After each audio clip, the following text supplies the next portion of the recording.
Skaistās ziemeļblāzmas. Vai tu esi kādreiz dzirdējis par brīnišķīgo gaismas izrādi debesīs, ko sauc par ziemeļblāzmu? Iepazīsim šo skaisto maģisko parādību. Kas ir ziemeļblāzma? Ziemeļblāzma ir krāsainais gaismas izrāde debesīs. Ziemeļblāzmu izraisa saules vējš, tas ir kā neredzams vējš no saules pilns ar mazām daļiņām. Ziemeļblāzma un dievītblāzma.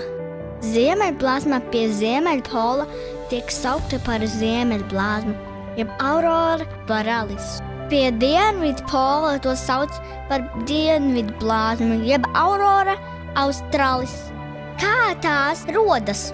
Ziemeļblāzmas rodas saules dēļ.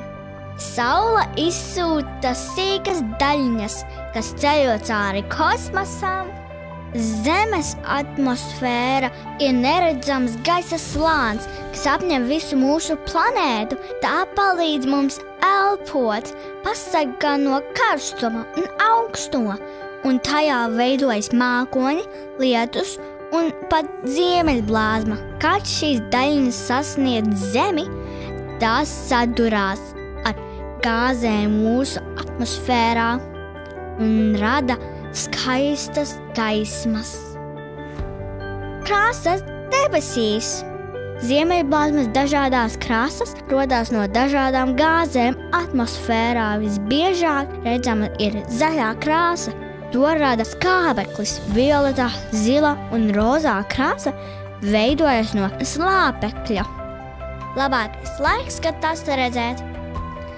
Vislabāk ziemeļblāzmu var redzēt ziemā, kad naktis ir garas un tumšas. Lai ziemeļblāzmu redzētu skaidri, jāatrodas tālu prom no pilsētas gaismām. Redziet, ziemeļblāzmu klātienē ir kā vērot maģiju debesīs. Tā ir miera pilna un skaista parādība, kuru cilvēki brauc skatīties no visas pasaules. Auroras, tās mums atgādina par dabas brīnumiem un pārsteidzošajām lietām, kas notiek visumā. Ja tev kādreiz būs iespēja to redzēt, tas būs piedzīvojums, ko nekad neaizmirsīsi.